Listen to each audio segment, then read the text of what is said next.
and welcome to Prudent Media. My name is Sachin Chatte and on this program we take a look at the latest releases. Today we will take a look at Bad Boys, the fourth film that has come in the franchise, and the new horror comedy Munjya.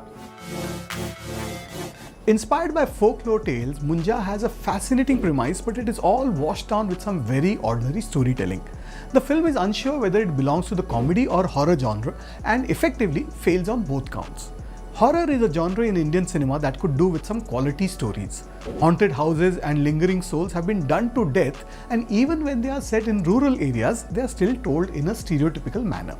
Produced by the makers of Stree and Bhediya and a part of the Supernatural Universe franchise, Munjya turns out to be a cross between a Vikram Bhatt and Amar Kaushik film. Now, Amar Kaushik is the same gentleman who directed the aforementioned films. Aditya Sarpotdar, who gave us the delightful Zombivli in Marathi, makes his foray in Hindi cinema. The result is an extremely watered-down version of what could have been a sharp, insightful folktale adaptation. The humor is artificial, and towards the end, everyone screams and shrieks so loudly that your eardrums are tested like never before. In the prologue, set a few decades ago, a young boy is truly, deeply and obsessively in love with a girl who is much older to him. Even though he has just crossed puberty, he wants to marry her and will have it no other way. Unfortunately, he dies and his wish to get married remains unfulfilled. Add to it, he dies within 10 days of his thread ceremony, and according to myths, his soul remains in limbo and he becomes Munjya. Fast forward, in Pune, Bittu, played by Abhay Verma, is a studious looking young man whose roots are in the same village where the tragic incident happened. Now, Bittu is in love with Bela, played by Sharvari, but he can't quite spell it to her. But that is the least of his worries. Munjya is on his back in a golem-like avatar. The animation makes him look unintentionally comical rather than scary. Munjya wants to find Munni, his erstwhile love, and marry her, and poor Bittu wanders around in search of her.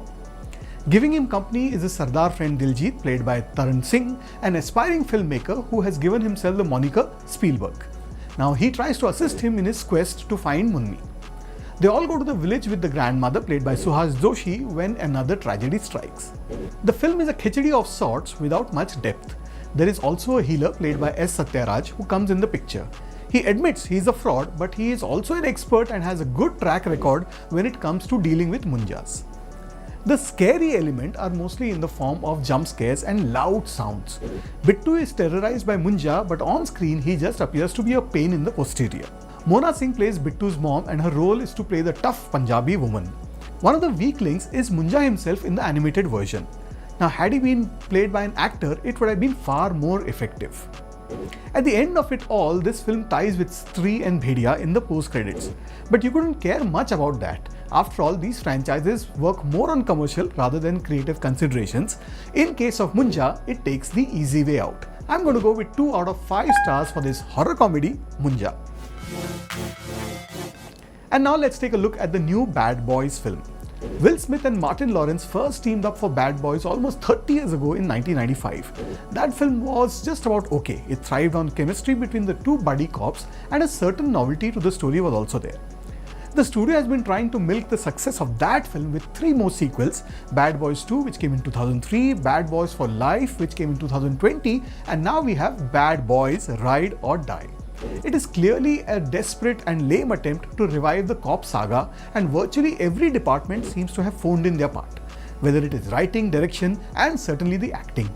At one point, Martin Lawrence, who plays Marcus, says this is some dysfunctional shit. And I wonder if he was talking about this film. The 2 cops, Mike, that's played by Will Smith, and Marcus being goofy is not enough, so a story is thrown in, and of course there is lots of action. The scene is set in Miami, and you see shots of tall buildings and bikini-clad babes to remind you it is Miami. The bad guys who run a cartel just walk in and pump a few bullets and transfer millions of dollars into another account, backdated. The account is of a cop who died long ago, but I wonder how his account was still active. Now, he was Marcus and Mike's boss and a dear friend as well. Since he's not around to defend himself, the duo has to do the job. They were warned that there are rats in the department, and among all the characters on the scene, you can tell which one has gone rogue. Ride or Die plays it strictly by the numbers as far as the action and story goes. Some of the action scenes are shot from a POV with the camera placed behind the gun, but no scene is effective if it doesn't have a context. The actors have also become older and the chemistry is not what it used to be. Add to it, we see a lot of close-up of their faces with Martin Lawrence mostly rolling his big eyes. All in all, with not a lot going for them, the Bad Boys should retire now. I'm going to go with 2 out of 5 stars for Bad Boys Ride or Die.